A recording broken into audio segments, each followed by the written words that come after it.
10 compliment grabbing men's designer fragrances for you to check out on your next shopping trip. Welcome to Mags Frags.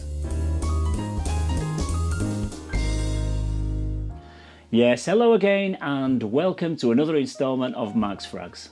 I'm Paul and today we're going to be taking a look at 10 mass appealing men's designer fragrances that won't fail to get you noticed and showered with compliments. Scents such as Dior Sauvage and La Nuit de l'Homme are obvious choices when it comes to being compliment beasts, but I want to feature a few fragrances that don't get as much hype as these two. So grab yourself a cup of tea, make yourself comfortable and let's get straight into this list. Kicking off this countdown at number 10 is one that doesn't receive a lot of love from the fragrance community, but I really enjoy it and I get loads of positive comments whenever I wear it. This one is from the house of Hugo Boss and this is the scent Private Accord. The notes in this are ginger, bergamot, maninka fruit, coffee, pepper, pineapple, cacao, amberwood, benzoin and vanilla. This opens up with a sweet and pungent chocolatey aroma with a hint of coffee and also a touch of spice from the ginger. This has a rich, warm and comforting opening that's more refined than the original The Scent. It's not long before the prominent note of maninka fruit makes its way to the forefront, and this is what gives this fragrance its distinct and recognisable character. There's woody notes in the base, but for me this stays sweet all the way through. I think this is a really classy gourmand and it's a perfect date night scent. It's not a huge projector, but I always seem to get a few compliments when I'm wearing it. If I spray this on my shirt, it's still noticeable the morning after, so the longevity is definitely there. I really enjoy the smell of this as well as the original, and that's why this makes it to number 10 on this list. That is Hugo Boss Private Accord. At number 9 is Paco Rabanne Pure Excess by Night. This is a youthful clubbing fragrance that's a great alternative to the likes of Ultra Male by Jean Paul Gaultier, Armani's Stronger With You Intensely or Victor & Rolf's Spice Bomb. It has a metallic and spicy opening but dries down to a more elegant, sweet gourmand scent. It's often described as having a Coca-Cola type smell, to which I think is pretty accurate. The notes in this are ginger, ginseng, vanilla, cacao, cinnamon, myrrh and caramel. Yes, this one used to have a really annoying cap that flipped open like a Zippo lighter.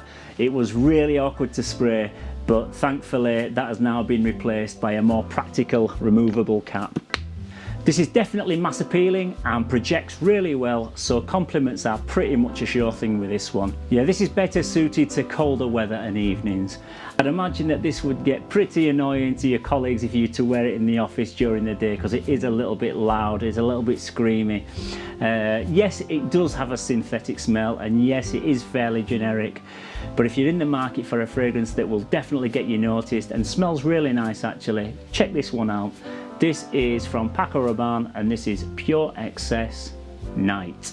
Okay, taking the number 8 spot is from the house of Yves Saint Laurent and this is Y Eau de Parfum. This one also comes in an EDT version and the newish flanker which goes by the name of Live. But this one is my favourite of the three and this one is the one that comes in the darkest bottle of the three. The top notes in this are bergamot, ginger and apple. In the heart we have sage, geranium and juniper berries, and in the base is vetiver, cedar, tonka bean, amber woods and olibanum. Yeah, this one is another mass appealing fresh blue designer fragrance that's hugely versatile and can be worn all year round, either dressed up or as a day scent. It's got a definite similarity to Bleu de Chanel, so if you already own that one, this could work as a partner to wear on alternate days. It opens up with a blast of energising freshness with a touch of spiciness from the ginger. It soon dries down to a slightly darker and more elegant aroma. It projects well for about an hour or two and then becomes a skin scent with a clean shower gel vibe. I'd say that this is perfect for younger guys in their 20s who are looking for lots of compliments on the nights out or in the office. Yes, coming in at the number 8 spot, we have from the house of Yves Saint Laurent, Y Eau de Parfum. Yes, at number 7 we have AZZARO, Wanted by Night.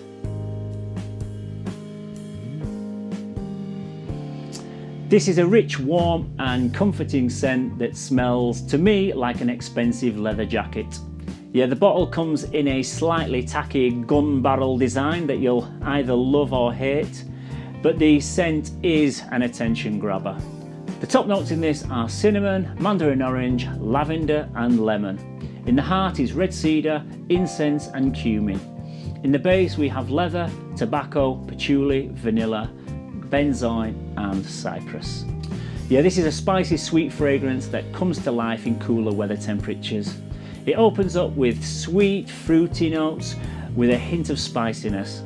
After the opening I get leather and woody notes that give this a maturity that may not be for younger guys.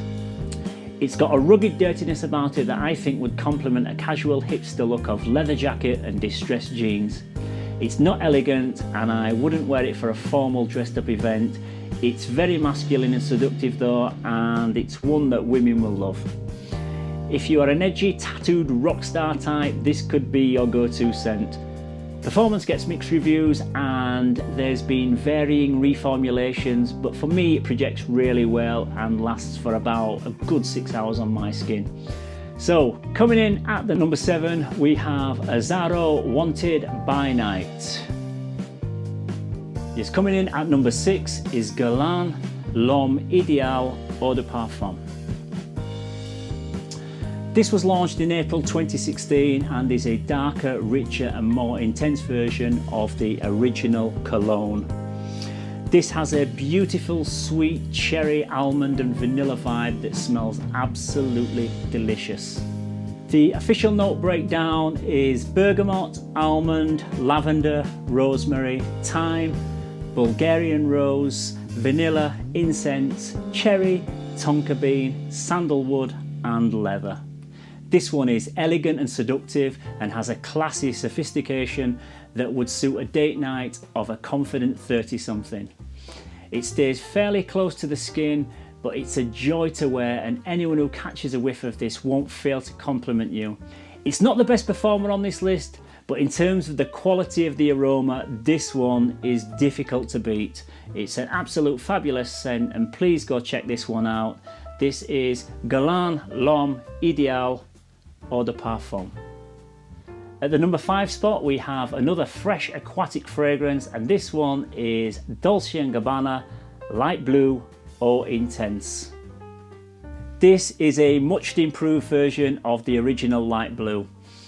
Many fresh fragrances don't normally have huge performance, but this one is an exception to the rule. A couple of sprays of this will last all day and project like a monster. This is one that you'd pack in your holiday suitcase to wear in high heat. It's not a complex fragrance though, with notes of mandarin orange, grapefruit, seawater, juniper, amberwood and musk. This is nothing original, but it's clean and it's fresh and it smells really pleasant. Coming in at the number 5 spot we have Dolce&Gabbana Light Blue Eau Intense. Okay, just missing out on the medal positions and coming in at number 4 on this list is from the house of Giorgio Armani and this is Acqua di Gio Profumo. I've got to be honest, I didn't love this at first and it took me 2 or 3 wears to get used to it. I thought it was a bit loud and a bit piercing at first, but now I get it and I really enjoy wearing this one. This is a 90% guarantee that someone is going to comment on what you're wearing every time you spray it.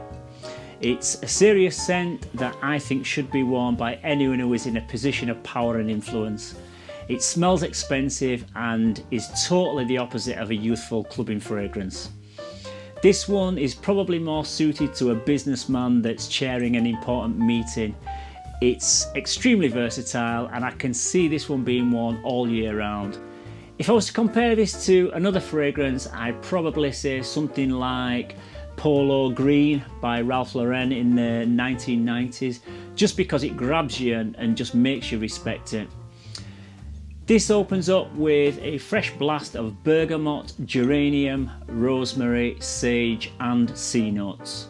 In the base we have patchouli and incense. Performance is a good 9 out of 10 for me, and I never stop getting wafts throughout the day. It's an absolute compliment beast, and coming in at the number 4 spot we've got ACQUA di Gio Profumo.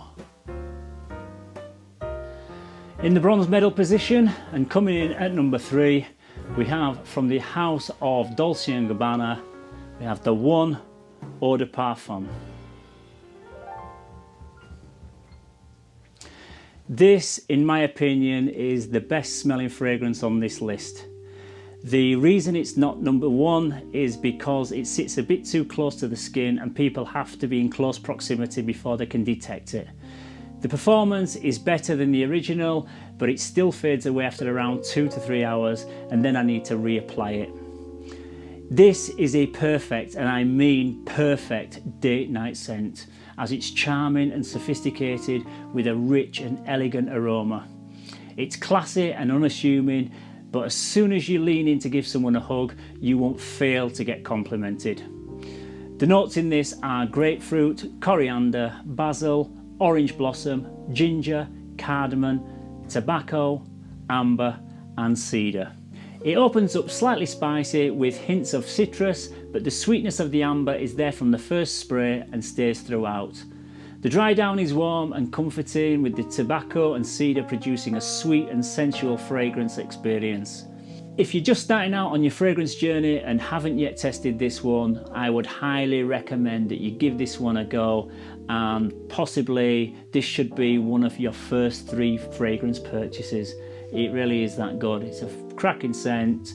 Coming in at number 3 we have from Dolce & Gabbana, this is the one EDP. In the silver medal position and straight in at the number 2 spot we have none other than the Greek god of love himself, EROS by VERSACE. This is a fresh, woody and slightly oriental fragrance with top notes of mint, apple and lemon. In the heart we have tonka bean, geranium and ambroxan, and in the base is vanilla, vetiver, oak moss and cedar. This is loud and attention grabbing and often described as the king of clubbing scents. This one is definitely not for the office or confined spaces. I agree with people that say this is youthful and a bit juvenile, and to my nose I think this resembles more of a classic 1990s designer fragrance with an overload of artificial chemicals that smell better from like 10 feet away rather than close up. This won't fail though to get you compliments when you're out in a bar or in a party. It is really loud and it does actually smell really nice, even though it is synthetic. When you walk in and you drift past someone, the scent cloud that you leave will definitely get you noticed and definitely complimented. I've had loads of compliments on this one. So coming in at the number 2 spot on this list we have VERSACE EROS. You're taking the gold medal spot on this list, and coming in first place is a little bit of a wild card, as it sits somewhere between being a designer and a niche fragrance. It is way more expensive than the others on this list, but I absolutely love this one, and every time I wear it somebody comments on what it reminds them of. This one is from the house of Yves Saint Laurent, and this is Caban. Yes, the prominent notes in this are rose, tonka bean and pink pepper. I'm going to say something now that has not been mentioned by any YouTuber or anyone on Fragrantica. I didn't even realise this myself until 3 separate people have commented on this fragrance and said exactly the same thing to me. This smells very similar to Johnson's baby powder. But before you go bombarding me in the comment section, go and smell this again and tell me I'm wrong. But who doesn't love the smell of Johnson's baby powder, right? This is not a sexy male fragrance. This is a beautiful, elegant, creamy, powdery and comforting masterpiece. It is my best performing scent in my collection by a mile, and even if I remove the top on and just don't even apply it to myself, I can still smell this lingering around me about an hour later. I can spray it on my clothes and 2 days later the whole wash basket smells like a newborn baby. Another fragrance in this lineup that gets a lot of attention is Tuxedo. But I personally lean towards this one as I feel it's so different, and so far I've yet to come across anyone that's cloned this one. This is not a cheap fragrance though. It is £210 for a 125ml bottle, and for something so unique and long lasting, I don't think that's bad value. If you haven't got your nose on this one yet, please give it a smell and see if you agree with me. This one definitely smells like Johnson's baby powder, but it is absolutely stunning and it's a performance monster. Coming in at number 1, we have Cabane by Yves Saint Laurent. Yes, once again, that's about it for another top 10 list. Thank you very much for tuning in. If you like this video, please don't forget to subscribe, give it a like, or hit the bell icon for notifications of future videos. I am going to try and do some more in-depth reviews of fragrances, as well as compiling a few more top 10s. So once again, thank you very much. I'll see you in the next one. Bye bye for now.